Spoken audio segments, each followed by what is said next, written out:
Buenas tardes, me llamo Claire Caroline Nascimento, sou da disciplina de Técnicas Quirúrgica 1, com o Dr. Heredia, e vou falar de lobectomia pulmonar.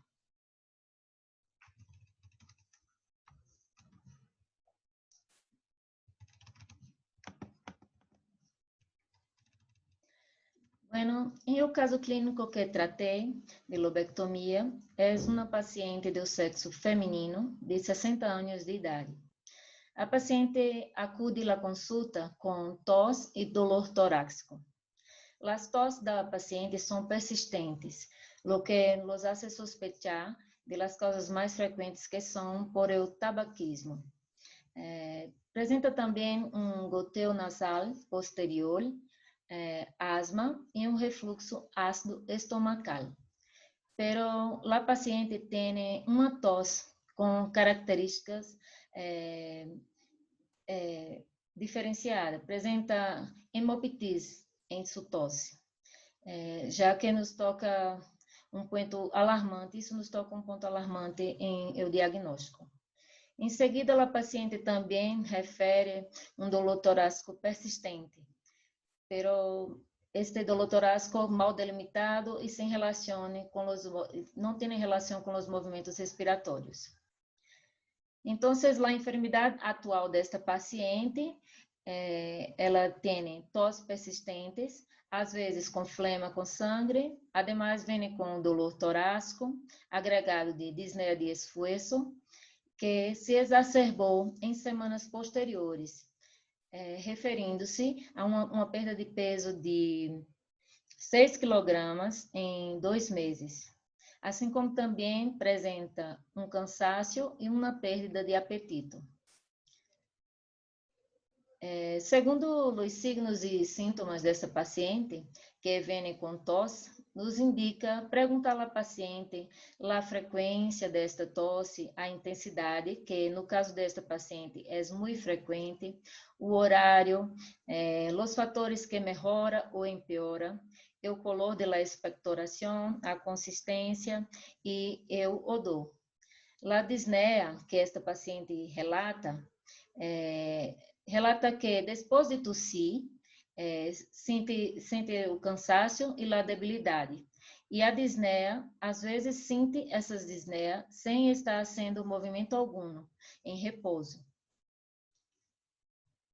Em la revisão por sistemas, que é indicado para hacermos para cada paciente, observamos que a paciente nega febre, pero apresenta disneia, tos com expectoração e alina, e às vezes com sangue. Às vezes se apresenta afônica, e que é indício de sintomatologia respiratória. Esta afonia da paciente é como se fosse uma rouquidão em sua voz. Com isto, poderíamos concluir ou sospechar de uma enfermidade do sistema respiratório. Ao fazermos a anamnese em la paciente, percebemos que seus antecedentes têm como menarca aos 14 anos e uma menopausa aos 40 anos de idade. É uma paciente hipertensiva que hace uso de fármaco, onde toma atacante de 8 mg uma vez ao dia. Em antecedentes cirúrgicos, relata que realizou uma amigdalectomia quando tinha 34 anos. A paciente nega diabetes, exames de rastreamento para câncer de mama e câncer de colo de útero. Não hace também, que é fator muito importante. Então, vocês não têm atualizado nem seus exames de câncer de mama e tampouco de colo de útero.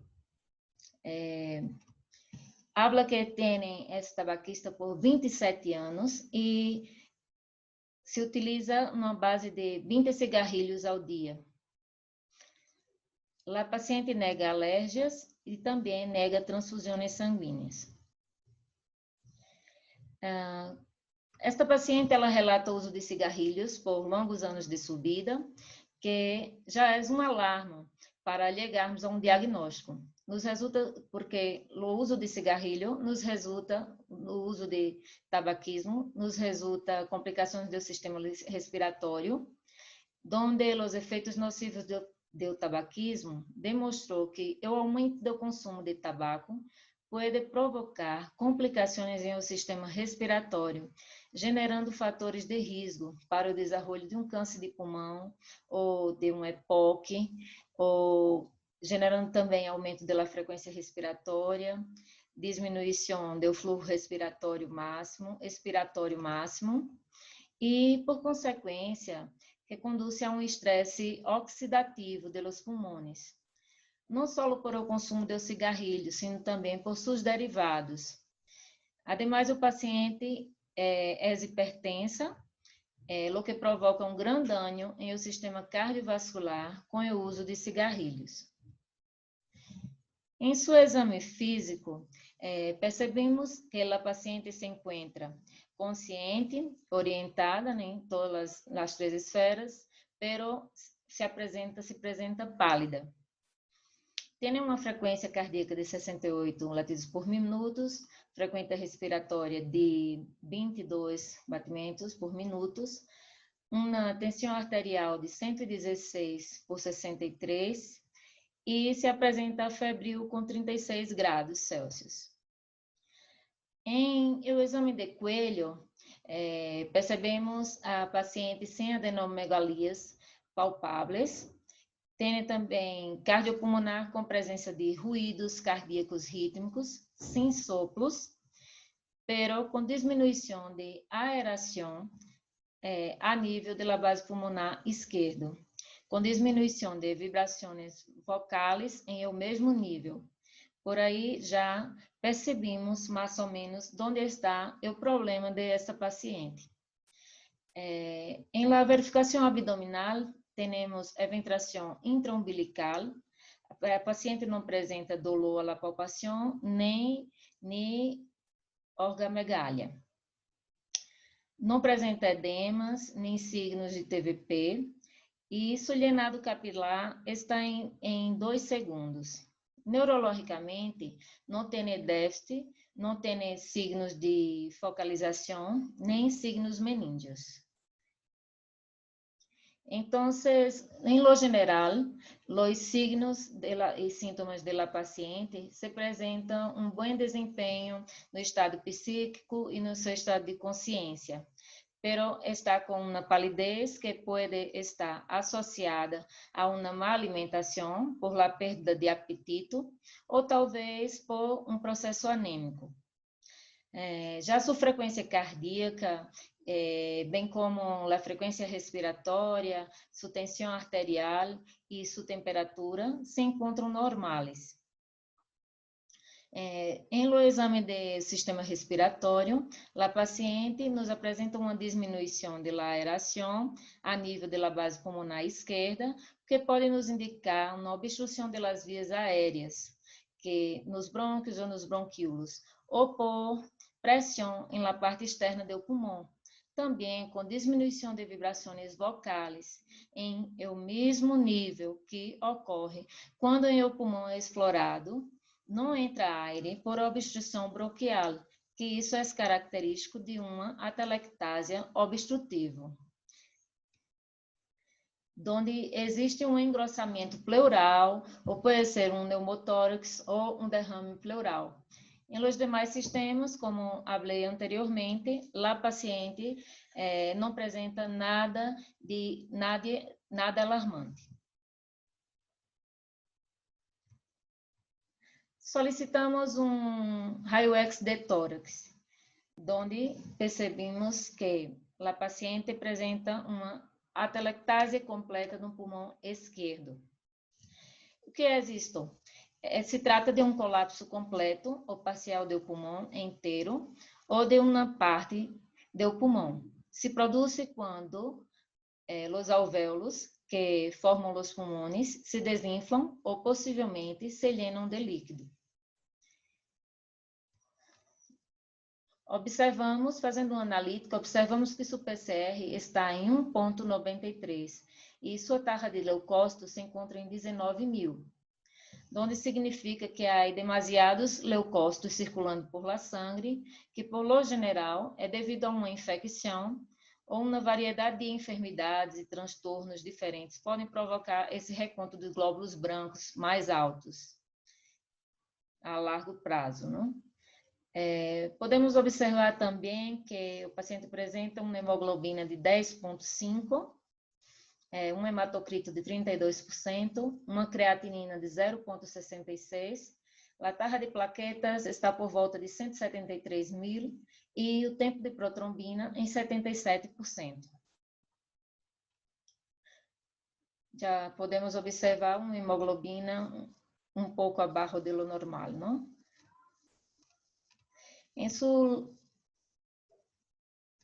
Pedimos também, solicitamos ao paciente uma tomografia computadorizada axial de urgência, onde podemos visualizar um aumento do tamanho da massa pulmonar em um lóbulo esquerdo, com extensão endobronquial e atelectásia completa do pulmão esquerdo. Onde é a provável zona de infarto pulmonar em o lóbulo esquerdo, superior esquerdo, sem poder descartar um tumor.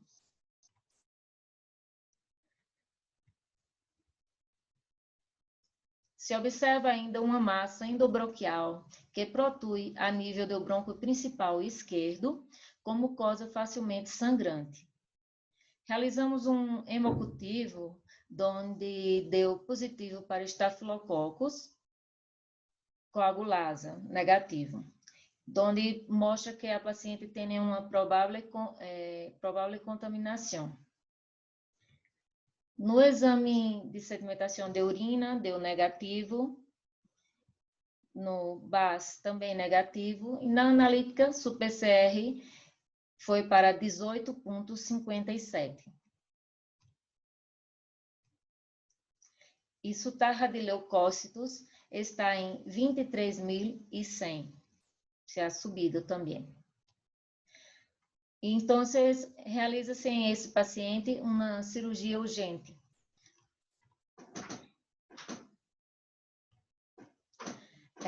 Essa cirurgia é hecha, onde se acede por la toractomia posterolateral esquerda, com prévia FBC, em lá que se observa uma obstrução endobronquial e BPI sangrante ao tacto.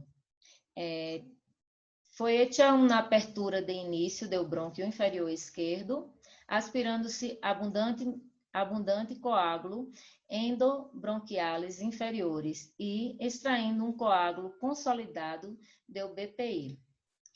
A extração desse coágulo foi feita de uma forma mais rápida possível para que a paciente não sofresse com complicações de hemorragia.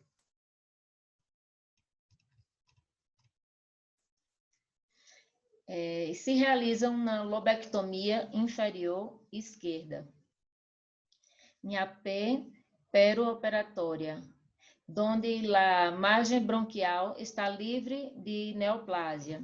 Então, em este segmento, a paciente não tem neoplasia. Para concluir este caso, a paciente tem alta e é vista em uma consulta externa e é encaminhada à oncologia, onde se inicia a quimioterapia. A quimioterapia, em este caso, foi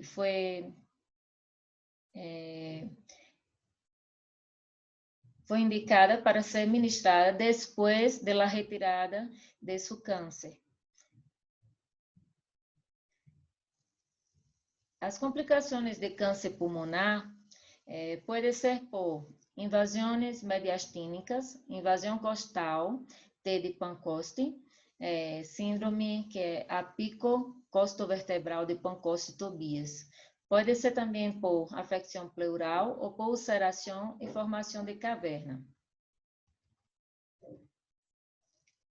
Em um gráfico que poni aqui, está explicando a epidemiologia de los cânceres pulmonares, onde temos adenocarcinomas, onde tem um percentual maior sempre para o fumador e um percentual menor em o não fumador. Este é o câncer que mais tem casos em câncer pulmonar, o adenocarcinoma. Temos também o carcinoma de células pequenas, que também tem uma grande parte para o fumador e uma pequena parte para o não fumador. Temos o carcinoma de células escamosas, que segue da mesma forma, com uma grande parte para o fumador e uma pequena parte para o não fumador. E temos o carcinoma de células grandes, que do mesmo modo tem um percentual maior para fumador e um menor percentual para não fumador. Podemos observar que estes cânceres são mais propícios em pacientes do sexo masculino.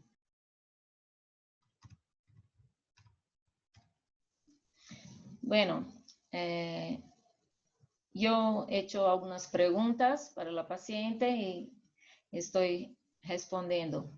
Qual é a análise clínica do caso clínico? Então, este caso clínico que apresentei trata-se de uma paciente mulher, anciana, fumadora de longa fecha, que este hábito veio a desencadenar um câncer pulmonar. De acordo com as análises clínicas que existem, qual é o diagnóstico clínico? Então, o diagnóstico desta paciente era um câncer de pulmão, neoplásia em lóbulo inferior esquerdo. Quais são os diagnósticos diferenciais? Enumere 10. Então, caso esta paciente não tivesse este tipo de câncer, poderia ter tuberculose, poderia ter um pseudotumor, um quiste broncogênico, hemangiomas, adenomas bronquiales, um câncer metastásico, que não era o caso, abscessos pulmonares, mesotelioma maligno, edema agudo do pulmão e malformações arteriovenosas. Segundo o diagnóstico clínico, se necessita estudos paraclínicos e de imagens, quais? Então, os estudos que solicitei foram um raio-X, uma tomografia computadorizada axial, que também poderia ser comprovada com uma ressonância magnética, e os exames laboratoriais. O tabaquismo é um fator causante de grande potencial para um diagnóstico de câncer de pulmão? Por quê? Sim, a resposta é sim, que a principal causa de câncer de pulmão é o consumo de tabaco.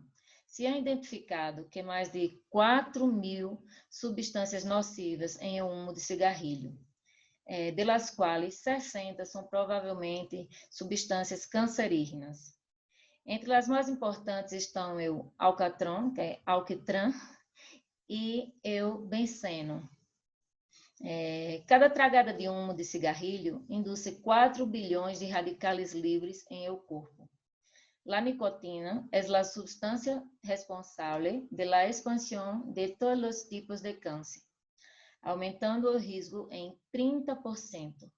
E o tabaquismo é responsável de 90% da mortalidade total por el câncer de pulmão. Qual é a probabilidade de um câncer de pulmão? Então, as pessoas que fumam cigarrilhos são entre 15 e 30 vezes mais propensas a contrair câncer de pulmão e a morrer devido a esta enfermidade que as pessoas que não fumam. Incluso fumar uns quantos cigarrilhos ao dia ou de maneira ocasional aumenta o risco de contrair câncer de pulmão 20 20 veces más que las personas que no fuman.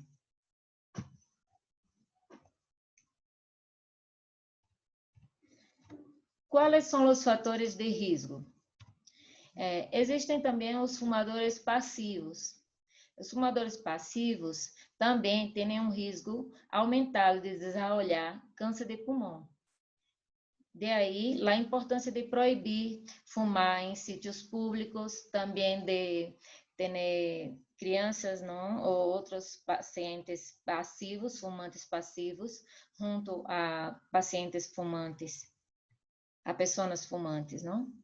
Também pode ocorrer por las contaminações de las fábricas, por fatores de riscos laboral, como a mineria, o aislamento, a indústria têxtil, onde incluem a exposição de asbestos, de níquel e de radon. Os não fumadores. O câncer do pulmão também pode diagnosticar-se em não fumadores, hasta em uns 10% de los casos. Pero isto é uma minoria, não? Pero pode nos tocar, pero em 10% solamente. O câncer também, ele tem a hélice do ADN. Ele não é hereditário, pero um paciente que tenha muitos casos em sua família vai ter mais chance de desenvolver esta enfermidade.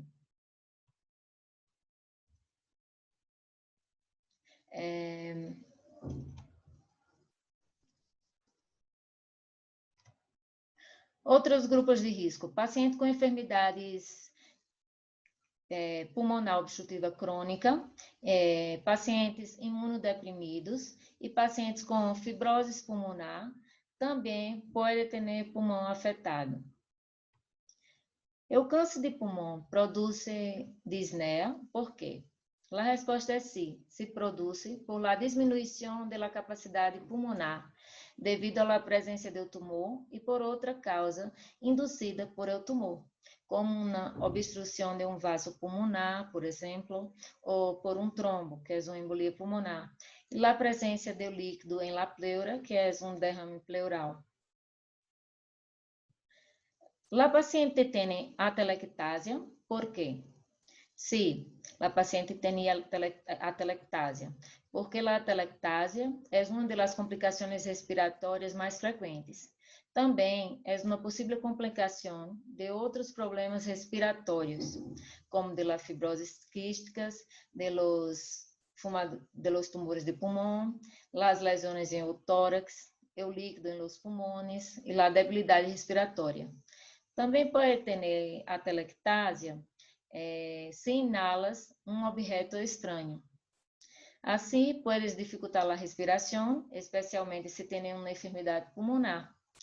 O tratamento depende da causa e da gravidade do colapso. Então, o tratamento da atelectasia vai depender justamente da causa e da gravidade do colapso em cada paciente, distintivamente. Elabore as ordens médicas em o caso clínico.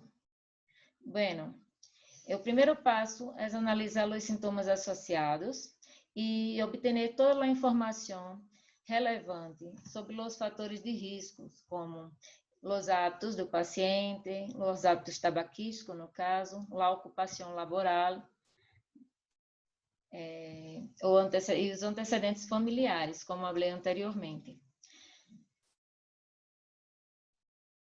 E podemos pedir para confirmação desse diagnóstico um raio-X que pueda se valorar se há necessidade de ampliar o estudo com provas complementares. Uma vez diagnosticado, o especialista vai avaliar o estado geral do paciente para elegir a melhor estratégia de tratamento. Se observa a localização do tumor, onde o tumor pode visualizar-se com provas de imagem que permitem ver o tamanho e o grado de extensão deste tumor. o especialista pode solicitar algumas das seguintes provas que são indolorosas e tão solo requerem a administração prévia de contraste ou marcador, que pode ser uma tomografia axial computadorizada e uma ressonância magnética. Em esses dois exames, tem um scanner, na tomografia computadorizada, tem o scanner, tomografia computadorizada de tórax, descreve com sumo detalhes todos os órgãos que estão em o tórax e abdômen, ou seja, pode se visualizar da melhor forma possível o pulmão, coração, os grandes vasos sanguíneos, vias aéreas, a parede torácica, a pleura, os gânglios, hígado e as glândulas suprarrenais. Já em no exame de ressonância magnética, podemos fazer uma tomografia com emissão de positrones, que é uma técnica que complementa a informação da tomografia computadorizada do tórax e consiste na administração prévia de um marcador, que é um captado com maior afinidade por las células tumorais. Este vai fazer um rastreamento por todo o corpo e descartar a presença de um tumor em outras zonas do corpo, como os ossos ou o cérebro. Em la tomografia com emissões de positrones, que é a PET, temos também a tomografia cranial, que se solicita se o paciente apresenta sintomas associados que hagam suspeitar que as estruturas cerebrais estão afetadas. Também, para confirmação de tumor, podemos, antes da suspeita de câncer de pulmão, é preciso realizar uma prova de imagem, que foi feita, não? Tanto através do raio-X, tomografia computadorizada ou PET-TC. Uma vez confirmado este tumor, se há que realizar uma biópsia, mediante uma amostra do tecido do tumor, para conhecer a morfologia das células e saber que tratamento é o mais adequado para se utilizar em este paciente. A eleição da técnica para realizar a biópsia depende da localização do tumor. Bueno, existe uma fibronoscopia pulmonar. A fibronoscopia consiste na introdução por la nariz ou por la boca de um endoscópio que permite ver a parte do interior de los brônquios pulmonares e, se observa o tumor, tomar uma biópsia dele. Não? Essa técnica se realiza bajo uma anestesia local. Tem também a punção pulmonar, que é guiada por uma tomografia computadorizada. Se com a fibrobroncoscopia não se obtém o diagnóstico, se utiliza esta forma. Em alguns casos, se pode fazer uma biópsia do tumor com uma agulha fina e através do tórax. Esta punção se realiza guiada por tomografia computadorizada barro anestésico local. Existe também a endoscopia do pulmão, que é a fibrobroncoscopia, guiada por uma ecografia, que se chama EBUS, ou uma endoscopia esofágica, que é guiada por uma ecografia também. São técnicas muito inovadoras, que permitem tomar muestra de los gânglios pulmonares mediante expulsão. Ambas se realizam mediante uma endoscopia que se introduz através da boca para tomar as muestras desde o interior dos brônquios ou do esôfago.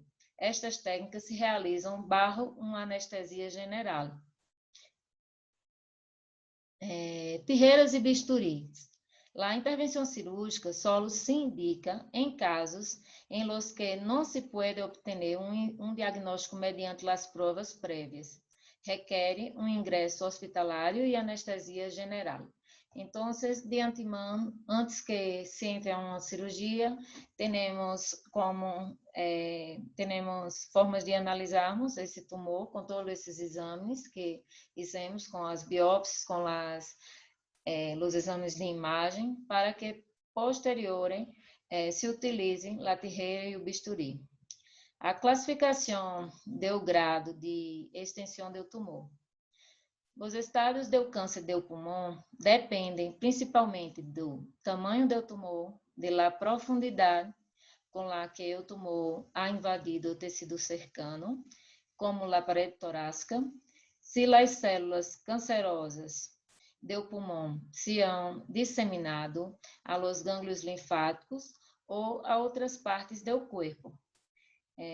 Então, os médicos quantificam a extensão do tumor mediante a classificação denominada TNM. Esta classificação permite determinar o tratamento e a avaliação da enfermidade. Então, como tenho falado, cada caso é um caso, cada paciente é um paciente e tem sua história e tem suas particularidades e temos que fazer toda sua anamnese, todos os exames prévios para que, enfim, caso entre em processo cirúrgico, tenha um melhor prognóstico, não? E uma qualidade de vida melhor. Existo. Buenas tardes.